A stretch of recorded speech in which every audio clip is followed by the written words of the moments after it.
Okay, boys and girls. Here's chapter 5 of The Frog Princess. It's a pretty long chapter, so bear with me. What's wrong? Frog asked. He had to ask me twice before the question pierced my bubble of misery. Oh, I said, peering at him through tear-filled eyes. It's you. I'm glad you're so thrilled to see me, Frog said. But you still haven't answered my question. What's wrong? Why are you crying? Isn't it obvious? I asked. I'm a frog, and it's your fault. This wasn't supposed to happen. You said you would turn back into a prince. You never said I could turn into a frog. What do I look like? A gypsy fortune teller? No one ever told me this might happen. I'm sorry. I can't imagine why it did. But it's not so bad, you know. Being a frog, that is. I've been a frog for quite a while. It really does have its advantages. Oh, I sniffed. Like what? Frog shrugged. You won't have to marry George, for one. Life is less complicated as a frog. Why, I can do whatever I want to, like stay up all night or sleep all day. I don't have all the responsibilities or the worries that I used to have either. You can't imagine how much of a relief it is not to be asked to go slay a dragon, or behead an orc, or shut down the troll exhaustion ring until, under the bridges, although I must admit that I was very good at all three. Now I only have to worry about finding enough food and being eaten. Those sound like pretty serious worries to me, I said. Not if you keep your wits about you and pay attention to what's going on, which is something you need to learn to do. I guess I've been a little preoccupied. Do you think so? Come on. A dozen dragons could have landed here and toasted you for lunch and you wouldn't have noticed. You're lucky that I'm the one who climbed onto this log. But don't worry. I got you into this, so I'll teach you what you need to know. You don't have to teach me anything. Just undo whatever you did and turn me back into a princess. I wish I could, said Frog, except I have no idea how to do it. Then you'll have to help me find out. I may not have been the happiest princess, but I don't want to spend the rest of my life as a frog. I can't believe this happened. First I thought it was all a dream, but, say, where did you go anyway? I didn't see you around when the dog came. Frog shrugged his smooth green shoulders. When you kissed me, I didn't become my handsome princely self again. I admit I was a little upset. It took a while before I noticed that you weren't around anymore, at least as a human. By the way, I realized what it must have happened. That dog was there, and you were hopping around like a lunatic. You disappeared, but it was easy to find you since everyone in the swamp was gossiping about the crazy talking female frog who couldn't swim any better than a newly hatched tadpole. I thought I swam quite well, I said, remembering my pride in my newly learned skill. Maybe for a rank beginner. I couldn't help it. My lip began to quiver. Don't do that, he said. This is fresh water and you're going to make it salty. Two big tears rolled down my cheeks. I sniffed louder. Now what's wrong? Frog asked impatiently. Everything, I wailed. I've been trying so hard and I thought I was a good swimmer, and now you tell me that I'm not, and I'm a frog, and I don't want to be, and I'm scared, and now on top of everything else, I'm hungry. Maybe if you kissed me again, you'd feel better, said Frog, leaning toward me. What? I said, so surprised I stopped crying. Why would I want to do that? It might cheer you up. I don't think so. Well, then, maybe we'd be lucky and it would reverse the spell. And maybe we'd be unlucky and something worse would happen, although I can't imagine anything worse than being turned into a frog. I began to sniffle again. So, Frog said quickly, you said you're hungry. Now, that's something we can fix. What do you eat? I asked, rubbing my eyelids with my fingers. Whatever comes along. Just watch me. You'll get the idea. Frog hopped to the tip of the log and sat motionless. He sat still for so long that by the time he finally made his move, I'd become bored and fidgety and almost missed seeing what he did. A dragonfly about the length of a grown man's thumb zigzagged past the end of the log. Without warning, Frog leaped, opened his mouth, and flicked out his tongue. Before he hit the water, Frog had curled his tongue back into his mouth, dragging the dragonfly with it. You expect me to do that? I asked incredulously when Frog rejoined me on the log. Only if you want to eat, Frog replied, licking his lips. Look, he said, holding up the dragonfly's wings. Aren't these beauties?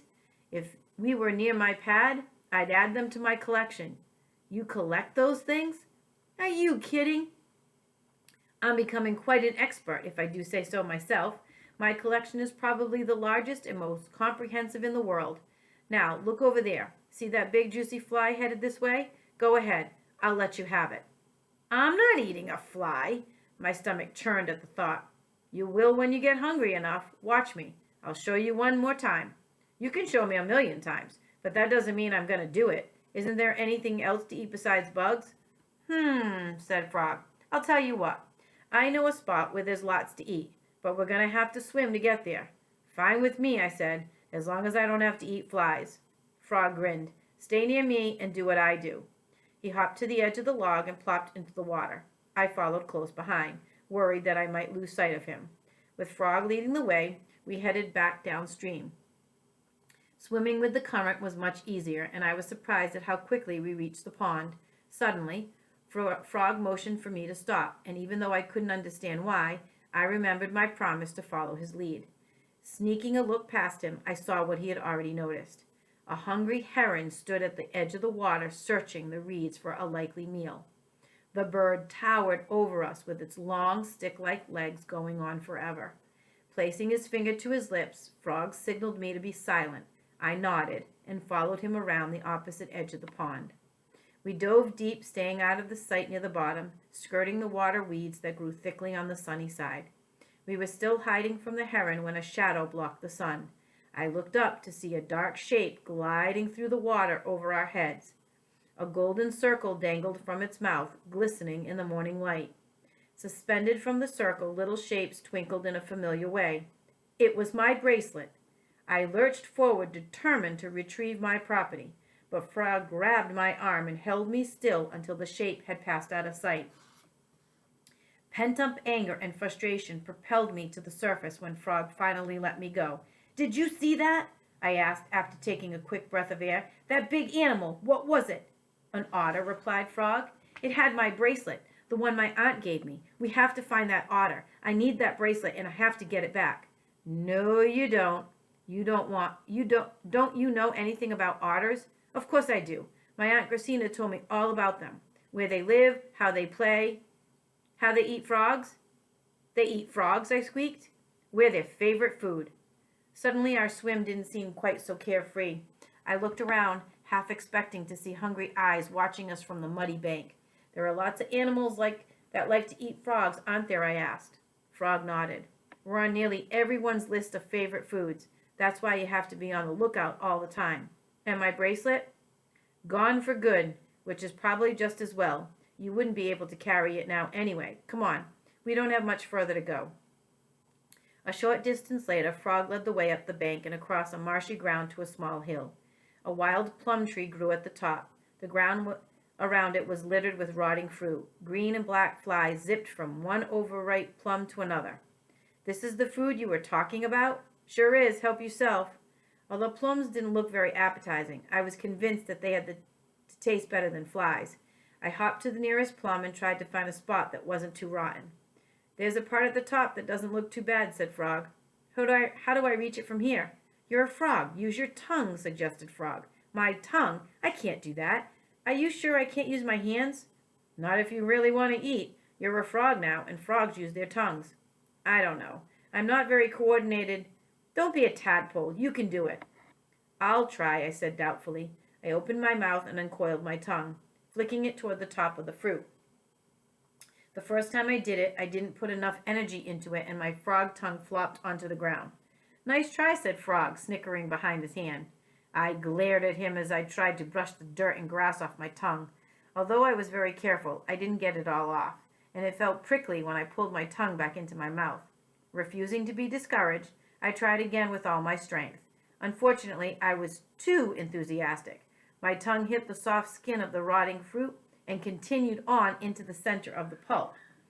When I tried to pull my tongue out, it wouldn't come. I jerked my head back, hoping to yank my tongue out of the way, but it just made my mouth hurt. Frog was no help at all. Standing off to one side, his stomach jiggled as he laughed at me. Finally, I grabbed hold of my tongue with both hands and pulled, jerking it out so fast that it flew back and hit me in the eye.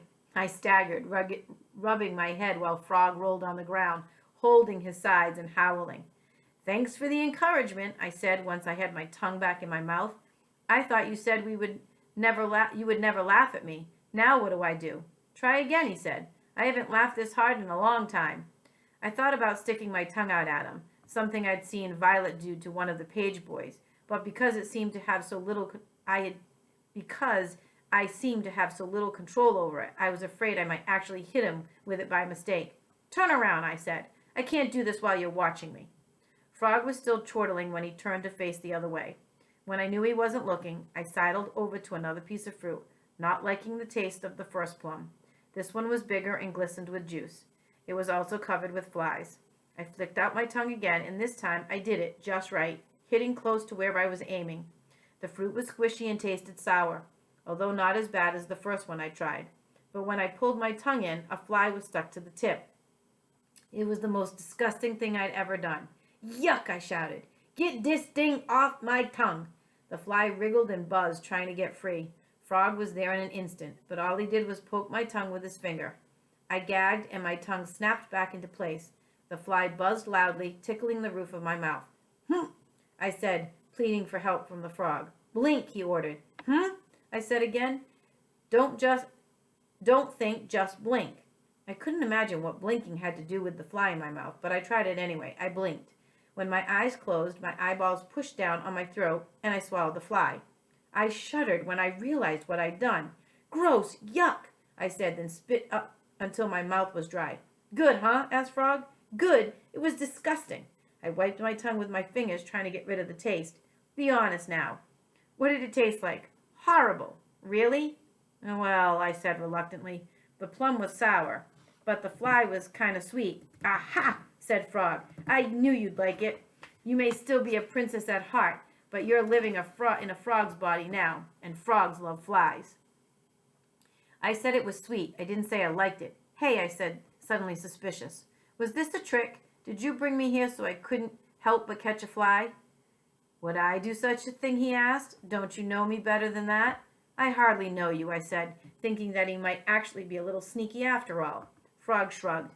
"You couldn't go around acting all prissy and never trying anything new. You needed to see that eating a fly isn't so bad. You're going to have to get used to it if you're going to survive." "Don't frogs eat anything other than flies?" "Sure, lots of things. Gnats, mosquitoes, dragonflies, you name it. If it's an insect, it's on our menu." "I'm doomed," I moaned. But I remembered how the fly had tasted. It really hadn't been that bad. Tilting my head to the side, I gave the flies an appraising look. Frog smiled. "You ate one and it didn't kill you. Try another. It's an acquired taste, and the sooner you acquire it, the better off you'll be."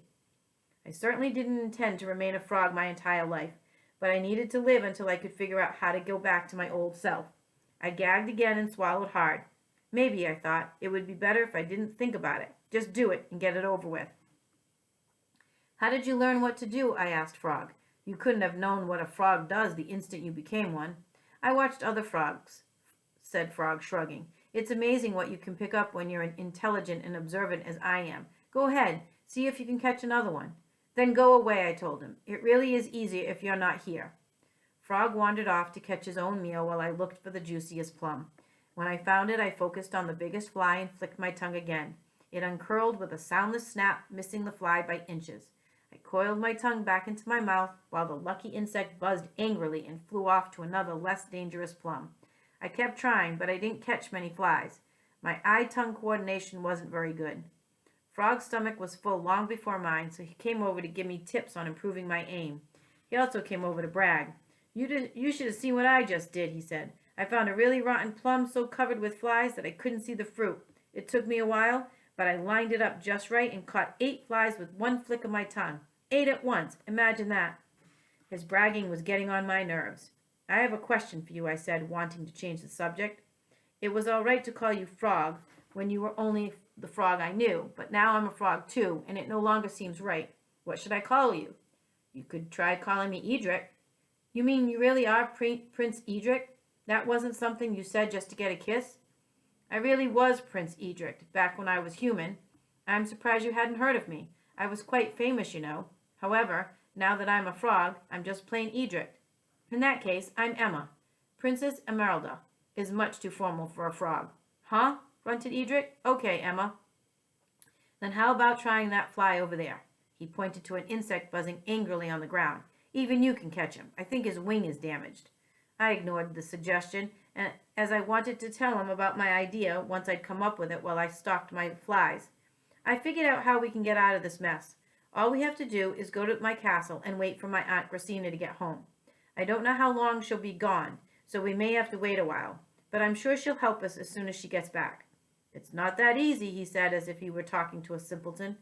I tried not to let him provoke me, not after he'd been trying so hard to be helpful. Sure it is. She's a very knowledgeable witch. I'm sure she'll know what to do. That's not what I mean.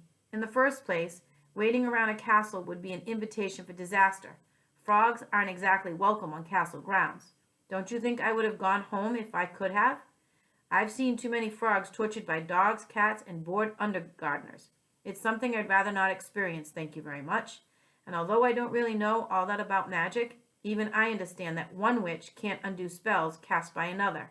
In fact, adding a second witch's magic would only make the spell that much harder to undo. Your aunt wouldn't be the one to see. We'd have to go to the witch who cast the spell in the first place. In cases like this, it's always best to go to the source. Then let's go see her. I don't know where she lives.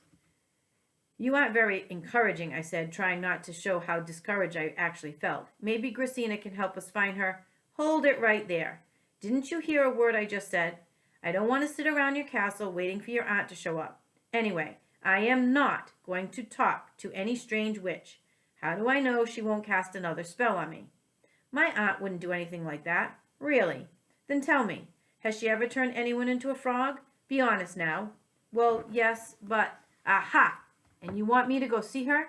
It'll be a cold day in the swamp before I go see another spell-casting witch. But she's not... Forget it, Edric said, turning his back to me. There's nothing you can say that would change my mind. I sighed. I had met stubborn people before, but none of them had been as aggravating as this frog. So what do we do now? I asked, thinking fondly of my Aunt Grassina's rooms, where I often headed at the end of the day. Let's go back to my pad, said Edric. I want to show you my collection. Your collection? I wondered what a frog could possibly collect. My dragonfly wings, remember? Oh, right, I said. He was the strangest prince I'd ever met. Of course, if I were to remain a frog for as long as he had, I might seem awfully strange too. The thought was depressing, considering how many people already regarded me as odd. There was only one solution. I was going to have to get myself turned back as quickly as possible.